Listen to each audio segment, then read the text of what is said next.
Les planètes à 2 soleils, à l'image de Tatooine dans Star Wars, relevaient autrefois de la pure fiction. Durant des décennies, les scientifiques ont estimé ces systèmes trop instables pour exister. 2 étoiles, exerçant leur attraction sur une planète, devraient l'éjecter dans l'espace ou la précipiter vers l'un des astres. Sauf que la nature n'a visiblement pas reçu le message. Les astronomes ont identifié une planète qui orbitait paisiblement autour de 2 étoiles comme si de rien n'était. Cette planète évolue plus près de ces 2 étoiles que toute autre planète d'un système binaire jamais observé par imagerie directe. Cette méthode implique que les chercheurs ont capté la lumière de la planète elle-même, et non une simple trace indirecte. L'ensemble se situe à environ 446 années-lumière, si bien que la lumière observée aujourd'hui a été émise avant l'essor de nos villes modernes. Cet objet massif atteint près de 6 fois la masse de Jupiter. Plus étonnant encore, il n'est âgé que d'environ 13 millions d'années. Cela peut sembler considérable, mais à l'échelle cosmique, c'est infime. La Terre affiche près de 4,6 milliards d'années, ce qui fait de cette planète un véritable nouveau-né. Les 2 étoiles tournent l'une autour de l'autre à une vitesse extrême, bouclant une orbite en seulement 18 jours terrestres. Leur gravité varie donc en permanence, brassant l'espace environnant comme dans une machine cosmique. Malgré cela, la planète demeure stable sur sa trajectoire et met environ 300 années terrestres à accomplir une révolution complète. Personne ne saisit encore précisément les mécanismes à l'origine de sa formation. Lorsque 2 étoiles gravitent si près l'une de l'autre, leur interaction gravitationnelle tend à disperser les matériaux nécessaires à la naissance des planètes, avant toute agglomération. À ce jour, seules quelques dizaines de planètes de ce type ont été recensées, un nombre trop limité pour reconstituer un scénario fiable. Pour percer cette énigme, les chercheurs devront accumuler davantage de données. Une autre découverte intrigante, qui requiert encore des investigations, concerne une planète si déformée par la gravité qu'elle évoque davantage un citron qu'une sphère. Ce monde n'a rien des planètes paisibles et bleu-vert des récits de science-fiction. Il gravite autour d'un pulsar, autrement dit le vestige d'une étoile morte. Lorsqu'une étoile massive s'effondre, elle devient un objet extrêmement dense, animé d'une rotation fulgurante et émettant un rayonnement comparable à celui d'un phare cosmique. S'en approcher condamne en principe toute matière solide. Et pourtant, cette planète subsiste, à peine. La gravité la distorte, tirant plus intensément le côté orienté vers le pulsar que celui qui lui est opposé, comme un caramel cosmique. Et c'est précisément là que la situation devient plus troublante encore. En étudiant l'atmosphère de cette planète, les chercheurs n'ont détecté ni eau ni oxygène, mais uniquement de l'hélium et du carbone pur. Aucun nuage, aucun océan, aucune possibilité de vie. Selon les modèles actuels de formation planétaire, un tel monde ne devrait tout simplement pas exister. Il pourrait donc ne pas s'agir d'une planète au sens habituel, mais du noyau mis à nu d'une étoile déchiquetée, laissant derrière elle un objet intermédiaire entre planète et relique stellaire. Cette tendance a de quoi inquiéter. La distinction entre planète et étoile devient de plus en plus incertaine. Et puisqu'il est question d'étrangeté, considérez ce système. Il s'organise autour de 2 naines rouges, orbitant l'une autour de l'autre à une distance comparable à celle séparant Jupiter du Soleil. Les chercheurs y ont identifié 2 planètes de taille terrestre, ainsi qu'une 3e potentielle, toutes très proches des étoiles. L'une accomplit une révolution en un peu plus de 2 jours, une autre en environ 3 jours et demi, tandis que la candidate va encore plus vite. Pour donner un ordre de grandeur, ces planètes se situent à moins de 3 millions de kilomètres de leur étoile, alors que la Lune est distante d'environ 400 000 kilomètres de la Terre. Autrement dit, ces mondes sont extrêmement proches.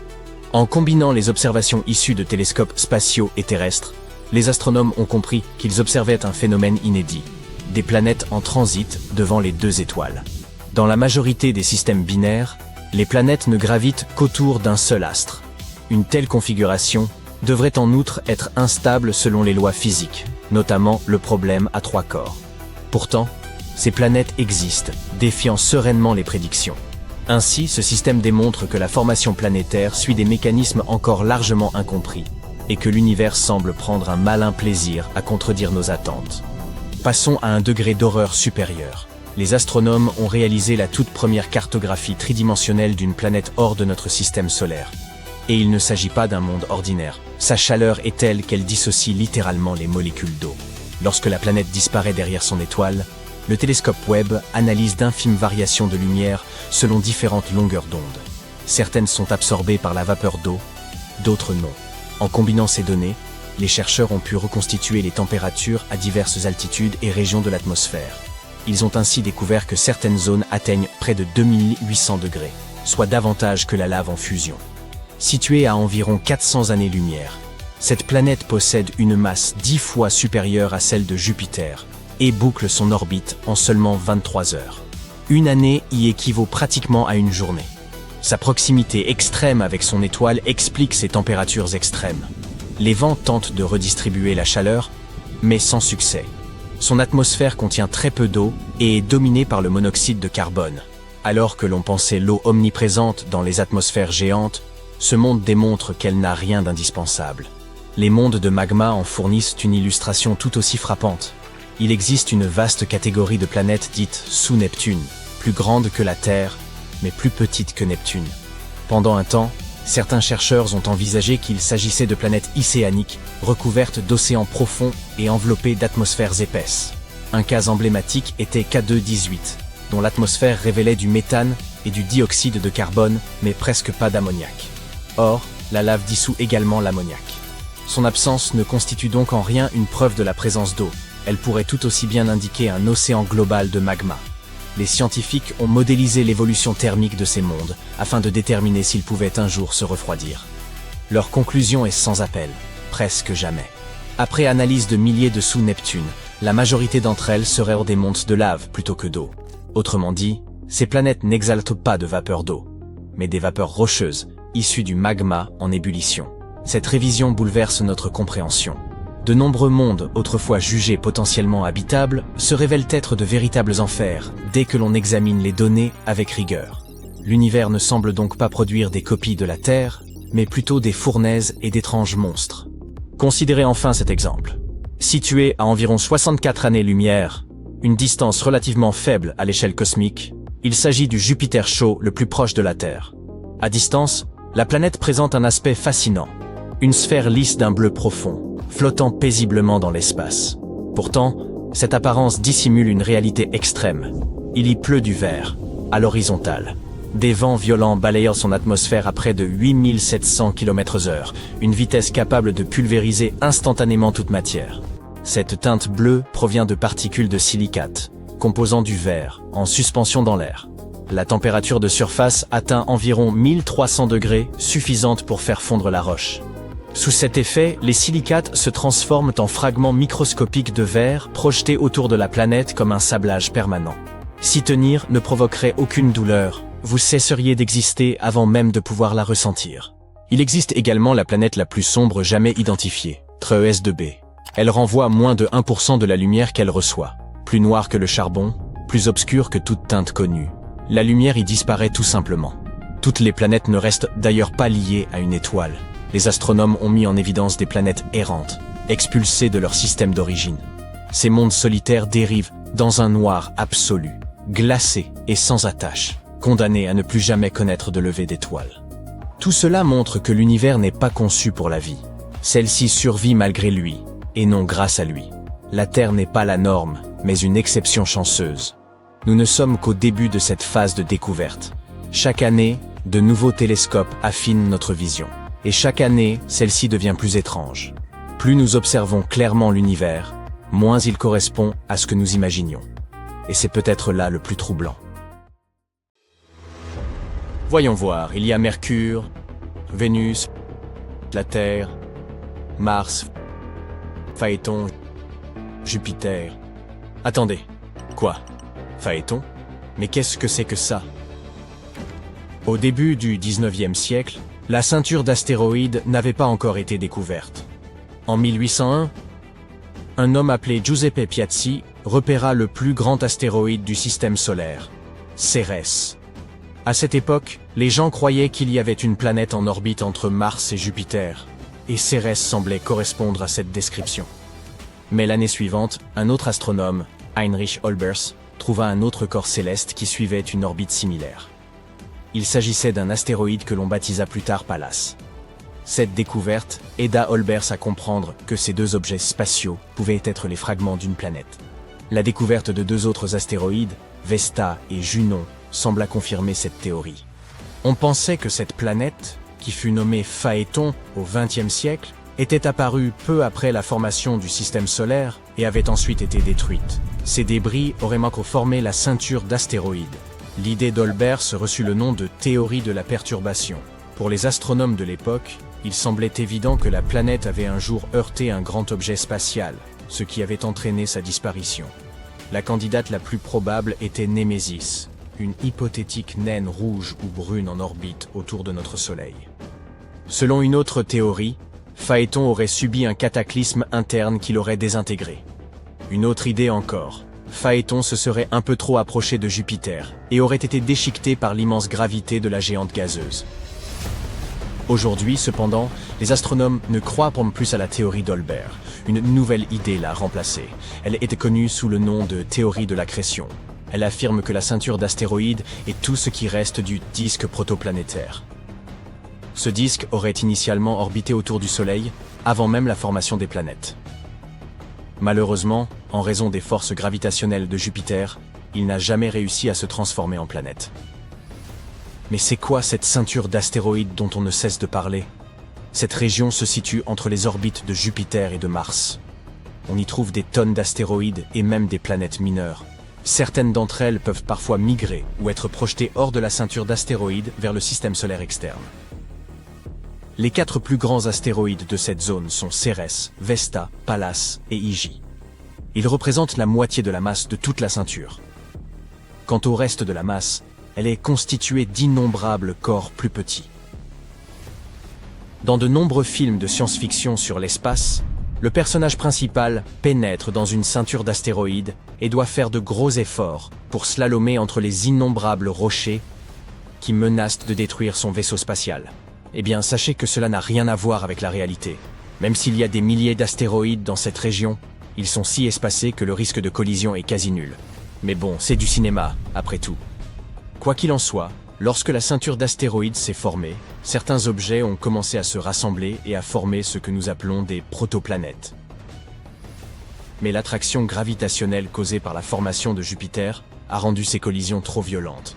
Et au lieu de former de grands corps spatiaux, comme des planètes, les astéroïdes finissaient par se fragmenter. Les astronomes pensent que suite à ces collisions, plus de 99,99% de la masse initiale de la ceinture d'astéroïdes a été perdue au cours des 100 premiers millions d'années de l'histoire du système solaire. Seuls les plus gros astéroïdes ont une gravité suffisante pour avoir une forme sphérique. Les plus petits ne sont souvent que des amas de débris grossièrement solidifiés par la gravité.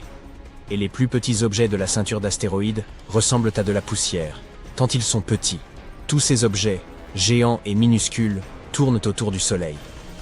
Il existe plusieurs types d'astéroïdes, dont la composition et l'albédo, la proportion de lumière ou de rayonnement réfléchi par une surface, varient. Les principaux types sont les astéroïdes de carbone, qui ont une surface très sombre, les astéroïdes de silicium, que l'on peut aussi appeler astéroïdes de pierre, et les astéroïdes métalliques. Les deux premiers types représentent environ 75% et 17% des astéroïdes connus. Pour la première fois, la ceinture d'astéroïdes a été traversée par un engin spatial en 1972.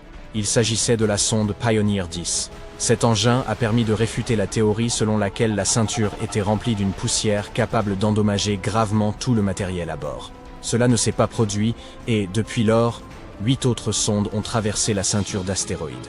Et maintenant, je vais vous raconter quelques faits intéressants sur le système solaire lui-même. Essayez de compter combien de ces faits vous connaissiez déjà et écrivez votre réponse dans les commentaires ci-dessous. Le système solaire a l'âge stupéfiant de 4,5 milliards d'années. Les scientifiques sont parvenus à cette conclusion après avoir étudié les météorites, le matériau le plus ancien qu'ils aient réussi à trouver. Mais notre système solaire n'est pas le seul de la Voie lactée. La galaxie dans laquelle nous vivons en abrite environ 100 milliards. Tout ça pour une seule galaxie. Alors combien y en a-t-il dans tout l'univers? Notre Soleil a également une masse incroyable. En voici la preuve. 99,86% de la masse du système solaire est constituée par la masse du Soleil, en particulier par l'hydrogène et l'hélium qui le composent. Les 0,14% restants correspondent principalement à la masse des 8 planètes du système. Au fait, contrairement à une idée reçue, l'espace n'est pas un vide parfait. Il contient non seulement des étoiles et des planètes, mais aussi des nuages de poussière interstellaire, du plasma spatial et des rayons cosmiques, des fragments d'atomes qui viennent des confins du système solaire. Un phénomène dont les astronautes devraient se préoccuper lorsqu'ils explorent l'espace est la soudure à froid. Si deux pièces du même type de métal se touchent dans l'espace, elles se lient et restent collées de façon permanente, un peu comme avec de la colle galaxie. Cela ne se produit pas sur Terre car l'eau et l'air maintiennent les choses séparées. Vous pouvez voir des éclipses solaires, car même si la Lune est 400 fois plus petite que le Soleil, elle est aussi 400 fois plus proche de la Terre. Elle est donc parfaitement capable d'obscurcir notre étoile. Mais dans 600 millions d'années, la Lune ne pourra plus bloquer complètement le Soleil en raison de l'évolution de l'orbite du satellite. Derrière l'orbite de Neptune se trouve la mystérieuse ceinture de Kuiper, remplie d'immenses objets glacés. Le plus curieux concernant cette formation spatiale est que les scientifiques ne parviennent pas à expliquer le schéma de son mouvement. La seule explication qu'ils ont est que Neptune pourrait cacher une planète gigantesque. Cette planète hypothétique a déjà reçu le nom de planète 9. Et il ne nous reste plus qu'à attendre que son existence soit confirmée. Ou pas. L'océan de Jupiter est plus vaste que toutes les étendues d'eau des autres planètes du système solaire. Mais il est très différent des océans terrestres. En fait, il n'est pas constitué d'eau. Cette étendue fascinante est en réalité constituée d'hydrogène métallique, et sa profondeur est d'environ 4000 km, ce qui équivaut à peu près à la circonférence de la Terre. Les gens ont découvert les magnifiques anneaux de Saturne dans les années 1600. Mais nous savons maintenant que Saturne n'est pas la seule planète à anneaux. Toutes les planètes gazeuses géantes, Uranus, Neptune et Jupiter, ont leurs propres anneaux. Mais ils sont fins et presque impossibles à voir. Quant à Mars, Vénus et la Terre, elles sont constituées de matériaux rocheux et non pas d'anneaux. Parallèlement, la Lune de Saturne, Rhea, pourrait avoir un système d'anneaux composé de 3 bandes étroites. Si les astronomes parviennent à le confirmer, ce sera la première fois que des anneaux autour d'une lune seront découverts.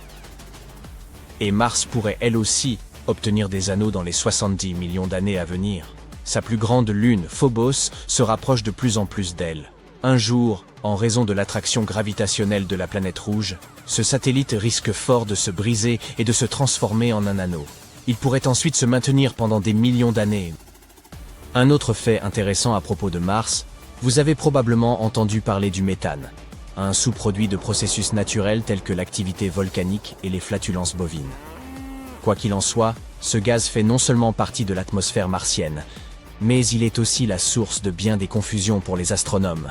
En effet, le volume de méthane sur Mars fluctue constamment, et les scientifiques n'arrivent pas à déterminer d'où il pourrait provenir. Pourrait-il y avoir de la vie sur Mars? Pourrait-il y avoir des vaches? Que diriez-vous d'un astre mystérieux ayant jadis orbité entre Mars et Jupiter? Aux premières heures du système solaire, un événement catastrophique aurait causé sa destruction. Ce corps céleste hypothétique, baptisé Phaéton, n'a jamais été observé directement. Mais certains pensent que les débris issus de sa désintégration pourraient avoir formé la ceinture d'astéroïdes. Si ce type de contenu vous intéresse, nous vous invitons à manifester votre soutien non hypothétique en vous abonnant. Cela nous est très précieux. Merci. Au début du 19e siècle, l'existence de la ceinture d'astéroïdes n'était pas encore connue. Cependant, en 1801, un astronome identifia Cérès, le plus grand astéroïde de notre système solaire. À cette époque, l'idée qu'une planète se trouvait entre Mars et Jupiter était largement acceptée. Et Cérès semblait un candidat idéal. Mais dès l'année suivante, un autre astronome découvrit un second objet céleste sur une orbite comparable. Un astéroïde qui fut par la suite nommé Pallas.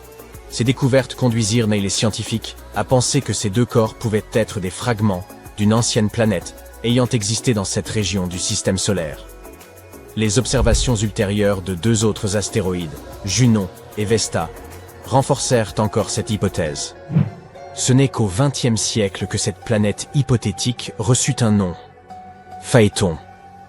Ce terme, tiré de la mythologie grecque, signifie « le brillant ».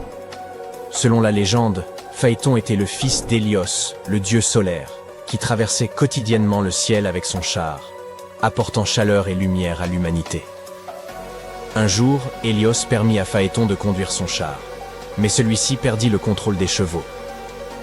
Le désastre qui s'ensuivit menaça de réduire la Terre en cendres, contraignant Zeus à intervenir en foudroyant Phaéton pour éviter une catastrophe. L'hypothèse selon laquelle la ceinture d'astéroïdes serait née de la destruction dramatique d'une planète a été qualifiée de théorie de la rupture. Plusieurs scénarios ont été avancés pour expliquer ce destin tragique. Le plus évident suggère que Phaéton aurait été percuté par un immense objet spatial, peut-être un autre corps hypothétique connu sous le nom de Némésis, que certains considèrent comme une étoile compagne de notre Soleil. D'après cette théorie, le Soleil serait accompagné d'une petite étoile dont l'orbite extrêmement elliptique l'amènerait périodiquement à s'approcher du nuage de Oort, cette vaste région peuplée d'objets glacés entourant le système solaire. Ces passages causeraient un désordre considérable, ce qui a valu à cette étoile hypothétique le surnom évocateur d'étoile de la mort. Elle pourrait être une naine rouge ou brune, mais quelle que soit sa nature, on estime que son point orbital le plus éloigné se situe à environ 1,5 années-lumière. Malgré des décennies de recherche, personne n'a encore pu localiser cet astre insaisissable, dont l'existence reste à prouver. Revenons néanmoins à Phaéton. Une autre théorie propose que la planète ait été détruite par un cataclysme interne, ayant littéralement provoqué son éclatement. Cependant, de nos jours, la théorie de la rupture a perdu de sa crédibilité. Elle a été supplantée par la théorie de l'accrétion, qui postule que la ceinture d'astéroïdes se serait formée par un processus d'agrégation progressive. Selon cette vision, des particules initialement en suspension dans un environnement gazeux se seraient regroupées au fil du temps pour constituer des corps de plus en plus imposants. La gravité a permis d'attirer ces particules, favorisant leur cohésion pour former des planétésimaux. Ces petits corps, similaires à des embryons de planètes, qui évoluent ensuite en véritables corps célestes. Les planétésimaux, en entrant régulièrement en collision, se sont développés peu à peu pour devenir des protoplanètes. Ces dernières, à leur tour, ont continué de croître jusqu'à former des corps planétaires. Au fur et à mesure que la masse de ces objets augmentait, les forces gravitationnelles entre les particules se renforçaient, permettant la capture de gaz, de poussière et de glace présents dans le disque nébulaire. Ce processus déclenche un effet boule de neige où l'accroissement de la masse entraîne l'intégration de toujours plus de particules dans ce mécanisme de formation. À terme, les matériaux disponibles s'épuisent, laissant derrière eux de grands corps célestes qui dérivent dans l'immensité obscure de l'espace. Aujourd'hui, de nombreux experts considèrent que la ceinture d'astéroïdes est en fait constituée des vestiges du disque protoplanétaire qui orbitait autour du Soleil avant la formation des planètes. Stupéfiant. Les astronomes ont mis en évidence que le système solaire se déplace bien plus rapidement qu'il ne devrait. Un tachymètre cosmique éprouvé indique une allure normale, tandis qu'un nouvel outil suggère au contraire que nous traversons l'espace à une vitesse qui ne devrait pas être compatible avec les lois connues de la physique.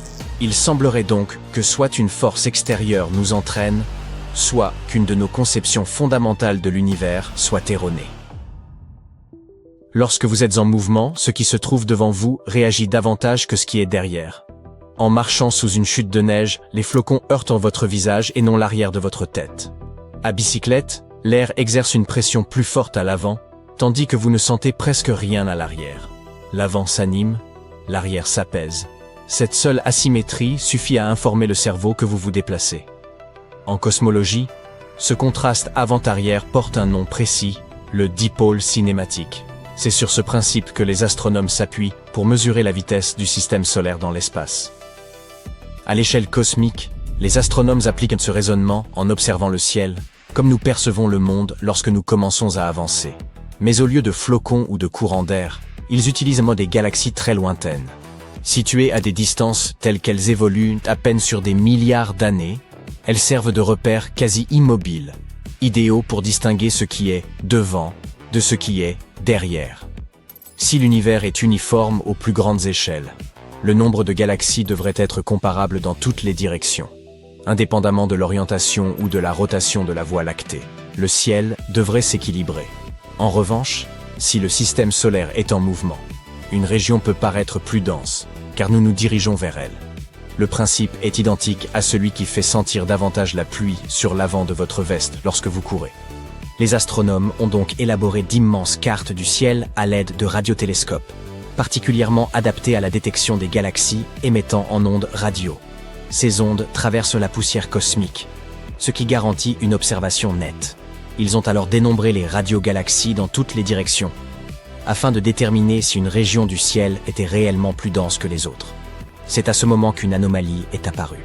La zone vers laquelle nous nous déplaçons se révélait bien plus peuplée que prévu, comme si des galaxies supplémentaires y avaient été accumulées. Cela pourrait indiquer soit que notre vitesse dépasse ce qu'autorise le modèle standard, soit que les galaxies ne sont pas réparties de manière homogène. Or, notre mouvement est déjà connu grâce à une autre référence, le fond diffus cosmologique, reliquat lumineux du Big Bang, qui agit comme un immense tachymètre universel. Depuis des décennies, il fournit une mesure stable de la vitesse du système solaire, mais ce nouveau résultat ne concorde absolument pas avec cette valeur. Un tel excès de densité céleste ne devrait pas exister à cette échelle. Selon notre meilleur modèle cosmologique, lorsque l'on considère l'univers de suffisamment loin, il devrait apparaître uniforme. Cette observation déconcerte donc les chercheurs. Le motif mis en évidence dans la carte des radiogalaxies est nettement plus intense et déséquilibré que prévu. Et il s'aligne presque parfaitement avec la direction de notre déplacement, comme si une force extérieure exerçait une attraction plus puissante que tout ce qui a été intégré jusqu'ici dans nos modèles. Les chercheurs ne se sont pas arrêtés à une seule carte pour tirer leurs conclusions. Ils ont confronté ce résultat à plusieurs relevés du ciel réalisés à l'aide de différents radiotélescopes. Parmi eux figurait l'OFAR, un vaste réseau d'antennes disséminées à travers l'Europe, capable de capter les signaux radio les plus faibles et les plus basses fréquences, combinés à deux autres grands relevés radio indépendants. La démarche revient à photographier une même scène avec trois appareils totalement différents. Si l'un introduisait une teinte anormale ou une distorsion, les deux autres la révéleraient. Or, ici, les trois ont mis en évidence la même anomalie. Le dipôle mesuré apparaît environ 3,7 fois plus intense que ce que prédit le modèle standard de l'univers. Il ne s'agit donc pas d'un simple problème de calibrage, mais d'un écart du type de ceux qui font penser que l'instrument de calcul est défaillant. Pour saisir à quel point cette situation est improbable, imaginez consulter simultanément deux compteurs de vitesse. Le premier, fiable et éprouvé, ici l'analogue du fond diffus cosmologique, indique une allure parfaitement normale. Le second affirme soudain que vous roulez à plus de 3 fois cette vitesse, comme si l'on constatait 320 km/h dans un parking. Il serait évident qu'il y a un problème. Ces deux mesures ne peuvent être justes en même temps. Toute la difficulté est là. Le fond diffus cosmologique fournit une valeur robuste, confirmée depuis des décennies, tandis que les données issues des radiogalaxies racontent une toute autre histoire. Deux mesures censées coïncider livrent des récits incompatibles. D'où peuvent alors venir ces calculs erronés? Une hypothèse est que l'univers n'est peut-être pas aussi lisse et homogène à grande échelle que le suppose notre modèle. En principe, en prenant suffisamment de recul, tout devrait finir par se ressembler. Or, ce résultat suggère que l'univers à très grande échelle pourrait être plus irrégulier. Certaines régions immenses seraient légèrement plus riches en galaxies, tandis que d'autres seraient plus pauvres, et l'accumulation de ces différences à travers le ciel produirait un dipôle plus marqué que celui prévu par le modèle standard.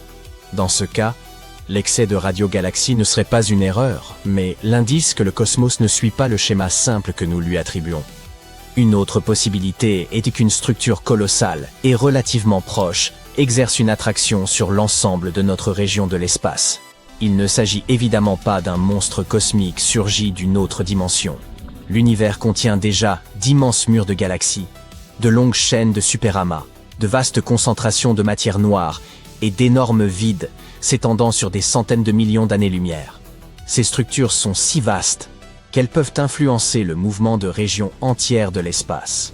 Il ne s'agit pas d'une impulsion brutale, mais d'une traction lente et continue, exercée sur tout ce qui se trouve à proximité durant de très longues périodes.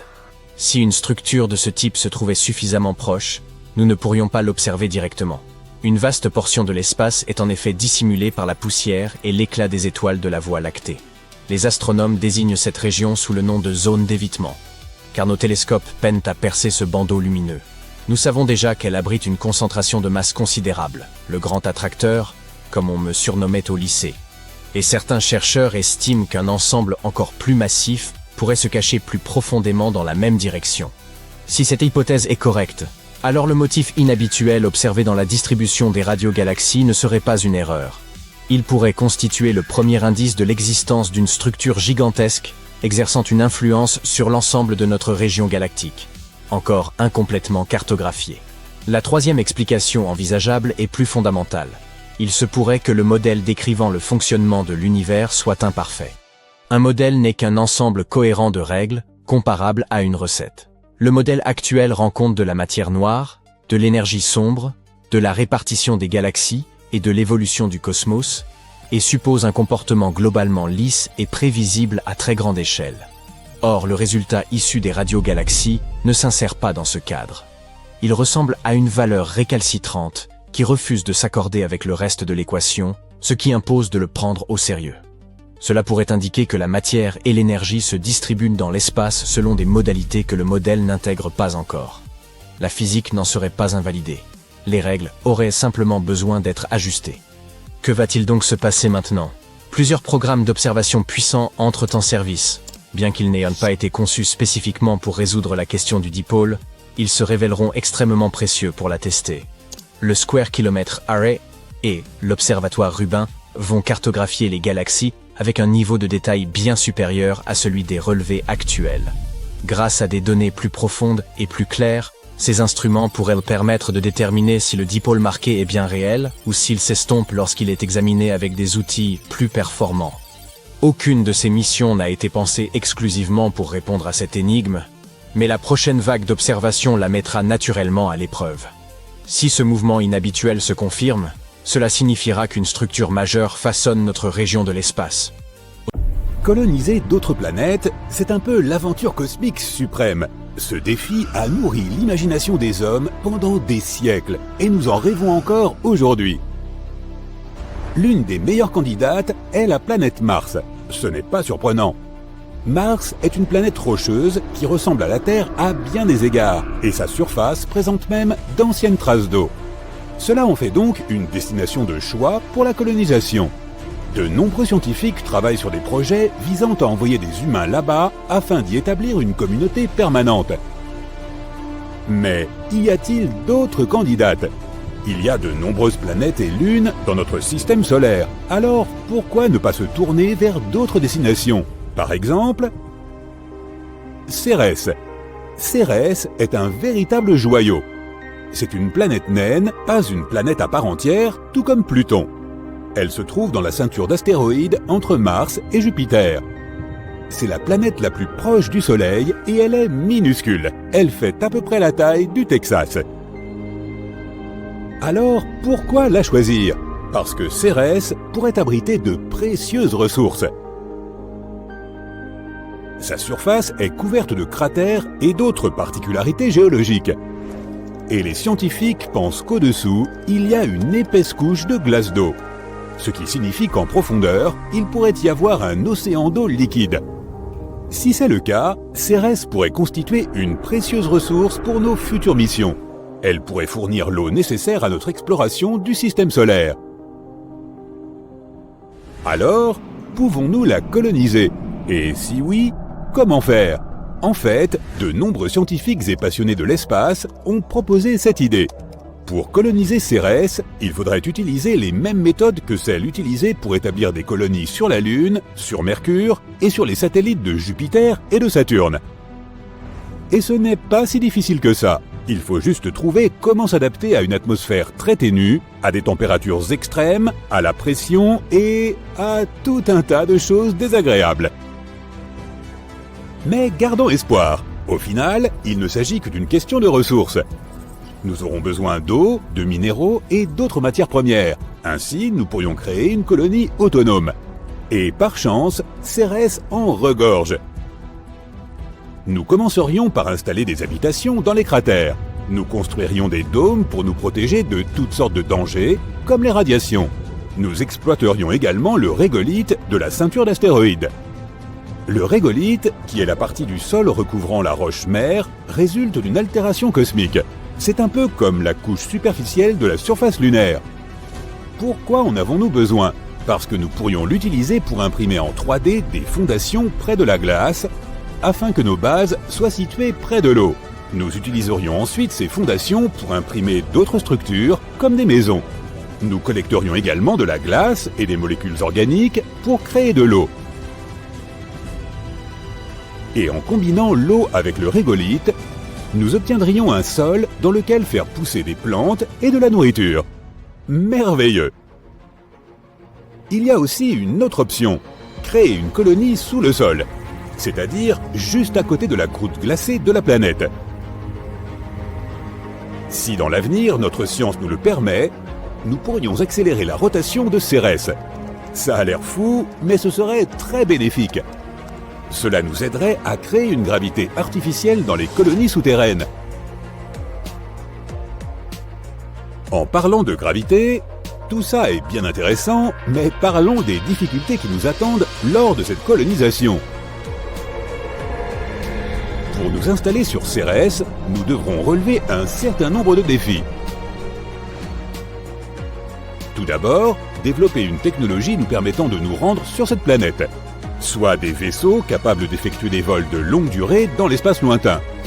Pour cela, il nous faudra d'abord créer une technique de propulsion nucléaire thermique ou nucléaire électrique et un type de carburant extrêmement performant. Ensuite, il nous faudra une technologie capable de préserver la vie sur ce petit monde rocheux, c'est-à-dire des outils pour extraire et utiliser les ressources disponibles. Et comme il n'y a pas d'atmosphère sur Cérès, nous devrons porter des combinaisons et vivre dans des habitats pressurisés. Et ce n'est qu'un début. Vivre sur cette planète ne sera pas une mince affaire. Par exemple, comment faire face aux températures extrêmes, ou aux radiations, ou encore à la gravité incroyablement faible évoquée plus haut. Ce dernier point est certainement l'un des plus gros problèmes. La gravité de Cérès ne représente que 3% de celle de la Terre. Tu ne voudrais pas t'envoler dans l'espace pendant que tu joues au football, n'est-ce pas? Mais le fait qu'un simple bond puisse t'entraîner dans un voyage sans fin n'est pas le seul problème. Même si tu restes à la surface de la planète, tu rencontreras les mêmes soucis que les astronautes de la Station spatiale internationale. Par exemple, une perte de masse musculaire, une diminution de la densité osseuse, une baisse de la vision, une détérioration du système cardiovasculaire. Eh ben, qui aurait cru que la gravité était si importante? Si nous voulions survivre sur Cérès, il nous faudrait donc soit un tas de médecins, soit une gravité artificielle. Et n'oublie pas que cette faible gravité ralentira aussi notre travail.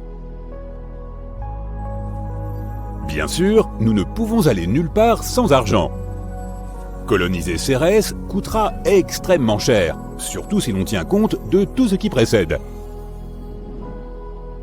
Mais Cérès est quand même l'une des meilleures candidates pour la colonisation. Par exemple, on y trouve beaucoup de méthane et d'ammoniac. Ils peuvent être transformés en combustible ou en azote gazeux. Alors, pourquoi ne pas s'en servir pour coloniser Mars et Vénus? Cette faible gravité a quelques avantages.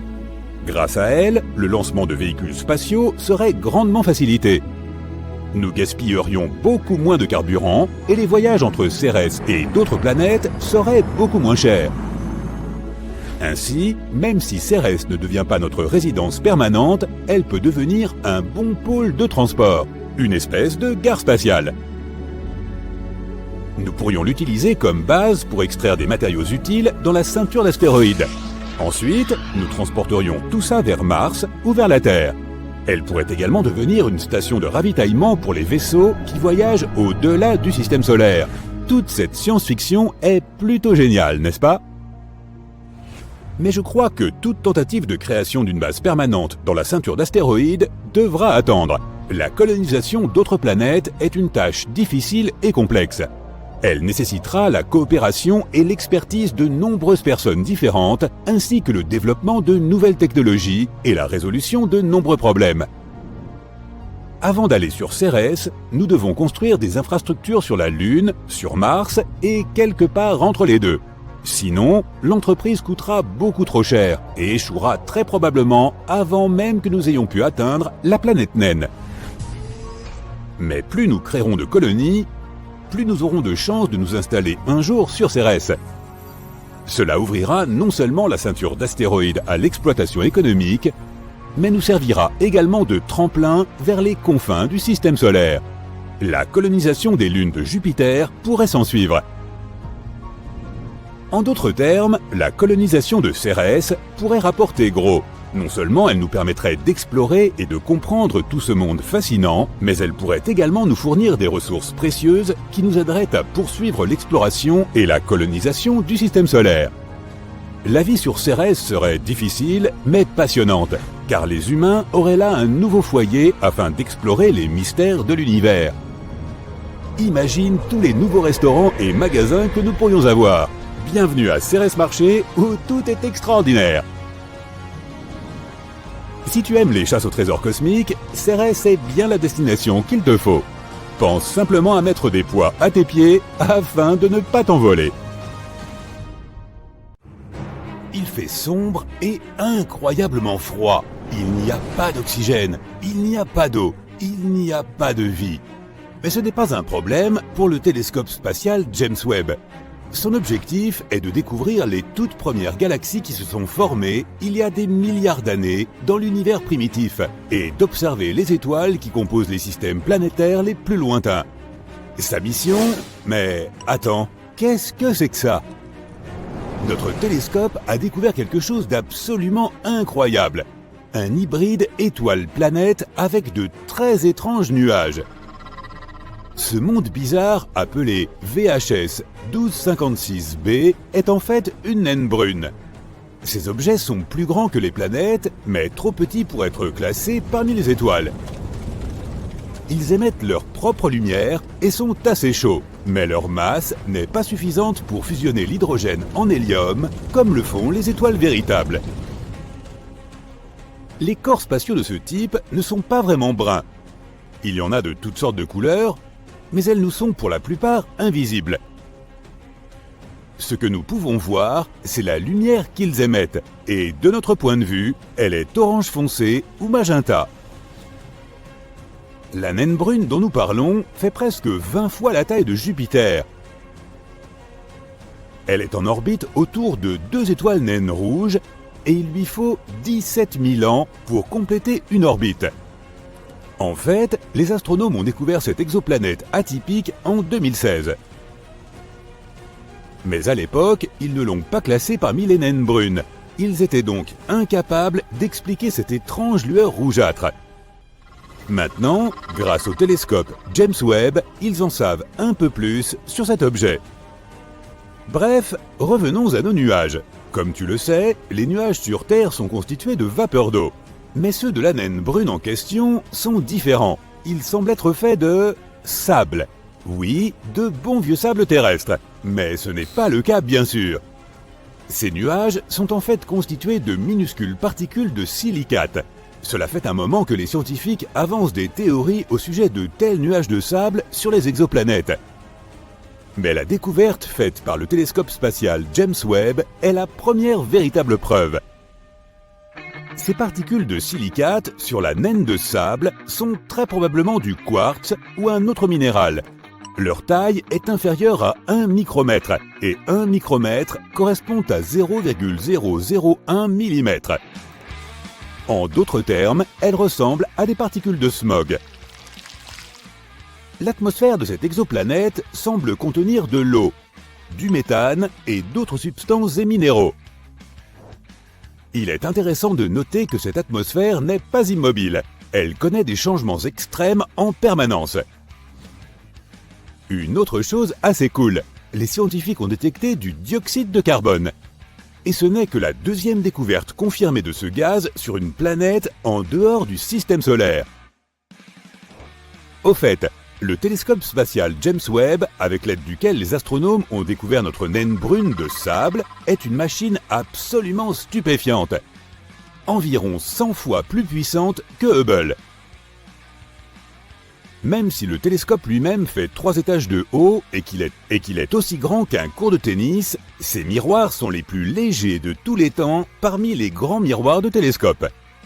Lorsque ces 18 miroirs ont été finalisés lors du processus de fabrication du télescope, leur masse a été réduite de 92% par rapport aux disques initiaux, et chaque miroir ne pesait plus que 20 kg.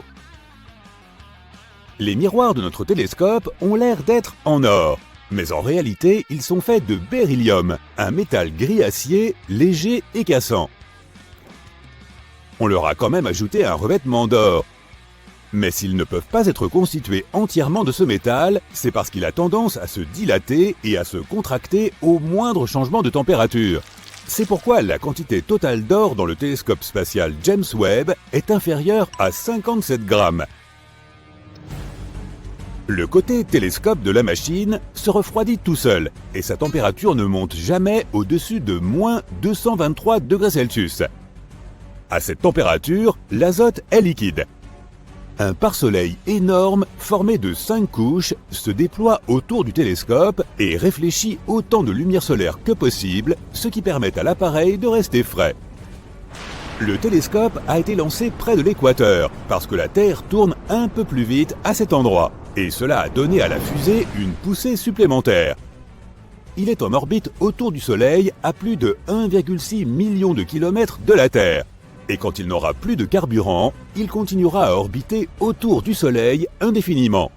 D'un autre côté, même s'il n'a pas vraiment été conçu pour être entretenu ou rénové, il pourrait potentiellement être ravitaillé à l'aide de robots. Cela permettrait de prolonger sa durée de vie. Mais si tu penses que notre naine brune récemment découverte est la seule exoplanète bizarre qui existe, laisse-moi te montrer d'autres mondes vraiment époustouflants. Il existe une exoplanète absolument fascinante. Regarde son incroyable couleur magenta. Elle se trouve dans la constellation de la Vierge. Elle s'appelle Gliese 504b. Elle orbite très loin de son étoile mère, 9 fois la distance entre le Soleil et Jupiter. Elle s'est formée assez récemment et est encore brûlante. C'est pourquoi sa surface est rosâtre. L'une des plus anciennes exoplanètes que nous connaissons a environ 12,7 milliards d'années. C'est presque 3 fois l'âge de la Terre. Et cela signifie que ce Mathusalem s'est formé seulement 1 milliard d'années après le Big Bang. Elle est si vieille que ces 2 étoiles parentes se sont entre-temps transformées en une naine blanche et un pulsar qui tournent à près de 100 révolutions par seconde. Comme les levées de soleil doivent y être impressionnants.